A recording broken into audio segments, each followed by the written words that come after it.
Horror train. अंधेरी रातें। एक ठंडी और अंधेरी रात थी।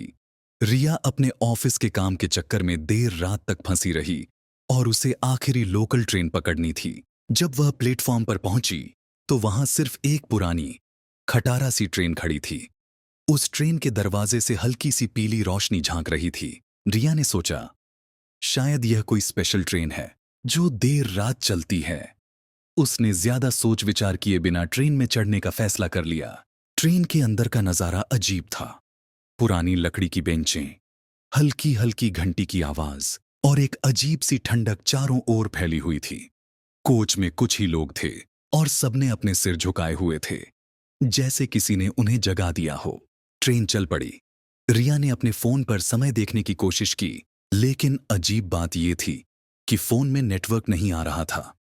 ट्रेन की रोशनी धीरे धीरे मध्यम होने लगी और हवा में एक अजीब सी गंध फैल गई, जैसे पुराने कपड़े और गीली मिट्टी की। रिया ने सामने बैठे एक आदमी से पूछा, यह ट्रेन कहां तक जाएगी?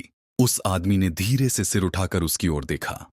उसकी आंखें खाली और डरावनी थीं, जैसे वह इंसान न होकर कोई साया हो। रिया का दिल तेजी से धड़कने लगा। उसने कोच के बाकी यात्रियों की ओर देखा और तब उसे समझ आया कि वे सब भी एक जैसे ही दिख रहे थे, बेजान, पुराने कपड़ों में लिपटे हुए। डर के मारे रिया अपनी सीट से उठी और अगले कोच में चली गई। लेकिन हर कोच का नजारा एक जैसा था। वही अजीब लोग, गहरी खामोशी और ठंडक जो उसकी हड्डियों तक पहुंच रही थी। तभी अचानक किसी ने उसकी पीठ पीछे से कहा, तुम यहां क्यों आई हो? रिया तेजी से पलटी, लेकिन पीछे कोई नहीं था।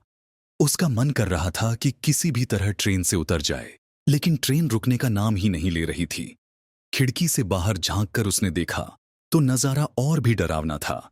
ट्रेन एक घने जंगल के बीच से गुजर रही थी, लेकिन जंगल सिर्फ अंधेरा था। न पेड़ दिख रहे थे, न जमीन, बस गहरी काली परछाइयां। अचानक ट्रेन एक झटके से रुक गई। रिया ने देखा कि कोच में बैठे सभी लोग खड़े हो गए और उसकी ओर देखने लगे। उनके चेहरे धीरे धीरे घुलने लगे, जैसे उनका वजूद धुएं में बदल रहा हो। रिया चीख पड़ी, मुझे यहां से बाहर निकलना है। ट्रेन के दरवाजे खुल गए और उसके सामने एक पुराना सुनसान स्टेशन था, जिसका नाम था मृतलोक जंक्शन। रिया ने स्टेशन की ओर दौड़ लगा दी, लेकिन स्टेशन पर केवल सन्नाटा था। उसने पीछे मुड़कर देखा तो ट्रेन गायब हो चुकी थी। अगले दिन अखबार में एक खबर छपी। रेलवे ट्रैक के पास एक लड़की की लाश मिली थी। लोग कहते हैं कि वह ट्रेन अब भी चलती है, लेकिन सिर्फ उनके लिए जो अपने डर का सामना नहीं कर पाते। तो अगर आप कभी देर रात ट्रेन पकड़ें, तो एक बार सोचें, वह ट्रेन सामान्य है या मृत